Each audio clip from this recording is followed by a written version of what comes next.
السلام عليكم ورحمة الله وبركاته، اخواتي وحبايبي في الغواية. احلى مسا عليكم واحلى مسا على كل راجل جدع بيكتب لنا كلمة حلوة من جوه مصر من بره مصر. طبعا الفيديو ده يا رجالة انا ما كنتش حابب اطلع اتكلم واقول لكم على الحاجات اللي احنا هنقولها النهارده. اول حاجة، احنا موضوع الزغاليل ده احنا فشلنا فيه. انا هسميه فشل لان العين عليا ما بجيبش بقى صوافات والكلام ده. بس بفضل الله الحمد لله، يعني ان انا كويس وان انا بخير وفدايا اي حاجه في الدنيا. وزي ما بيقولوا كده، اللي يجي في الريش بقشيش. بس اقسم بالله الناس اللي بتتابعني شافت بعينيها ان انا في اقل من 3 اسابيع جايب فوق ال 45 زغلول وزار. وفيهم الحمام اللي انا بقول عليه زينه، اللي هو القرباج والشخاشله. لما يجي يومين هوا ويخش المرض عندي، وابص الاقي من 25 ابلق. اخر ابلق فيهم اهو، اخر ابلق اهو الاخضر اللي كان سايب. اطلع انا الاقيه بالمنظر ده، اطلع الاقي زغلول طاير خلاص. كتم 2 4 6 8 رمى ريشه. يعني اكتر من كده قول لي هتعمل ايه؟ سكروتات، قول اسود، اشري بنادق. انا لولا بس اليوتيوب بيحظر الفيديوهات، لولا ان اليوتيوب بيحظر الفيديوهات، انا هطلع اوريك 8 زغاليل مذبوحين بره، 3 سكروطه و2 خضر وشربندق واسود. وصورت لكم الشربندق برضه، وصورت لكم القرباجيات. فاهمني؟ لما يبقى 4 قرباج اكتر من 7 شخاشله ميتين زي ما انتم شايفين، هعمل له ايه؟ اهو استرالة ابو بورنيطه اهو. هعمل له ايه؟ انت كغاوي حمام حط نفسك مكاني، ادينا حاطط كل واحد فيهم في باب، بمسقه، بمخلب، علشان خاطر اعرف او اقدر ان انا اعدي بيهم. طبعا تعالى كده هنا، دول ال3 زغاليل اللي هم فرخينه يا جدعان. انا اصلا ماليش نفس ان انا اطلع الغيه. زي ما انتم شايفين الوطاطي عينه دمعت، هنديله علاج وهنسيبه هنا، مش هننزله على السطح تاني. اقسمت لك بالله ان نص المنطقه اللي انا فيها بتشوف الحمام طاير، محدش بيصلي على النبي ولا حد بيسمي الله كل اللي شغالهم هو شغال ايه؟ هو بيجيب لي الحمام ده دوره منين؟ هو بياكل الحمام ده كله ازاي؟ ده ساب الغيه ونزل عمل له 50 واحده وزرع على السطح. ده الناس الجيران اللي ملهاش في الحمام تقعد تقول لك ده بص عنده كام سنه وعنده زغابه حمام. لو زغلول وقع على بيت عشان تروح تجيبه تلاقي اصحاب البيت: هو انت كل الحمام ده عندك وانت بتاكله؟ ده احنا مش عارفين ناكل عيالنا. اقسم بالله البنفسجي وقع على البيت، ما رضيت اروح اجيبه، ما اعرفش القطه كلته ولا راح فين، من كتر العين ومن كتر الفقر اللي الواحد بقى فيه. بصوا ادي اهو، ادي القطقاط اللي كان تحت. هتعمل له ايه غير كده؟ انت في ايدك ايه تعمله له غير كده؟ اهو ده الحل الوحيد.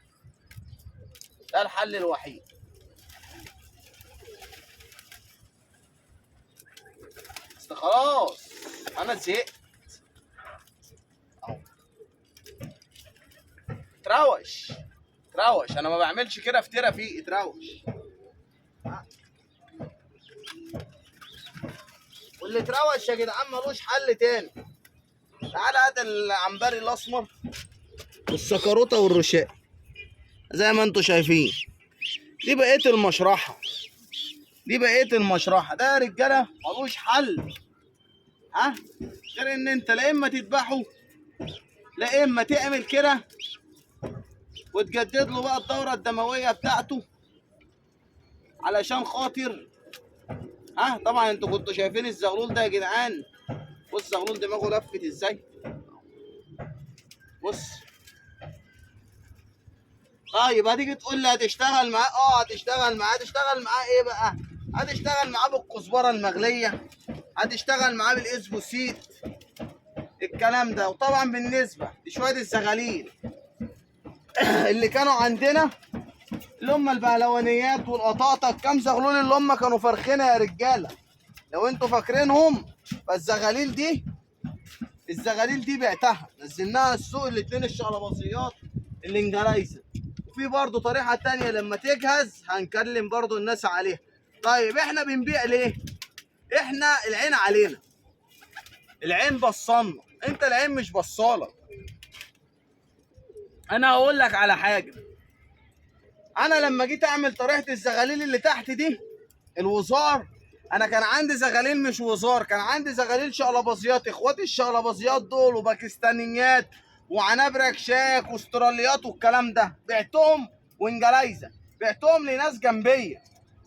اقسمت لك بالله ما بياكلوش الحمام، والزغاليل دي عايشه عندهم وطايره وبتخرب الدنيا. عشان كده لما عرفوا ان انا عندي زغاليل تانيه جم خدوها مني وقالوا لي اي زغاليل تطلع عندك تلزمنا وتخصنا.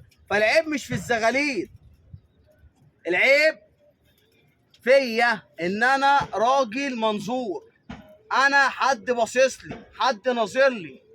انا محدش هيقول لي 45 زغلول ما ينجاش منهم زغلولين. ازاي؟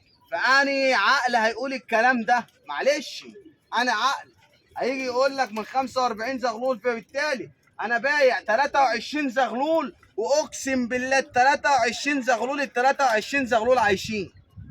انا واحد امبارح واخد مني 10 زغاليل، انا هو وانت اهو، هيجي ربنا يعني يبارك له فيهم ويطعمه ويرزقه فيهم، هيجي يقول لي ال10 زغاليل موجودين عندي عايشين وطايرين.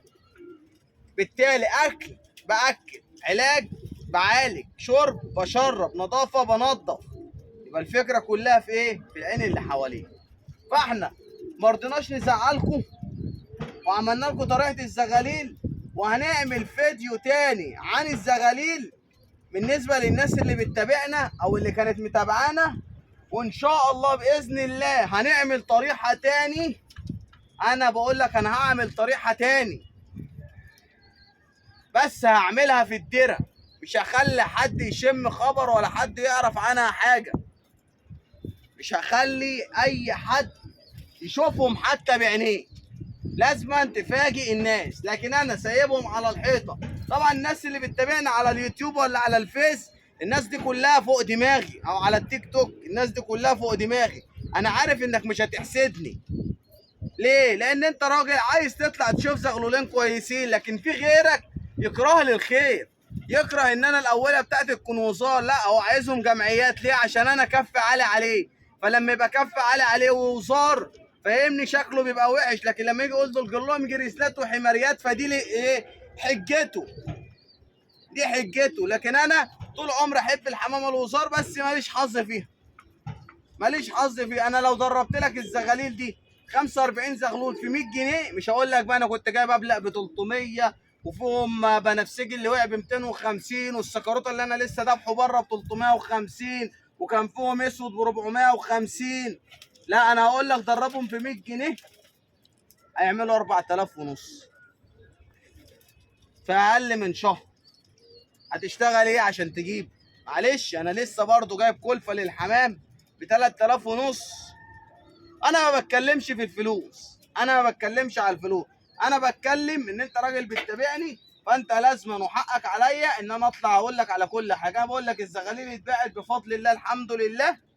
بقول لك على اللي مات، بقول لك على اللي اتذبح، بس انا مش هعرف اطلع لك حاجه تاني مذبوحه، لان اليوتيوب بيحظر الفيديو، بيحظره، فانت مش هتشوف. انا هطلع اقول لك ده مات، ده عايش، ده كده، ده كده.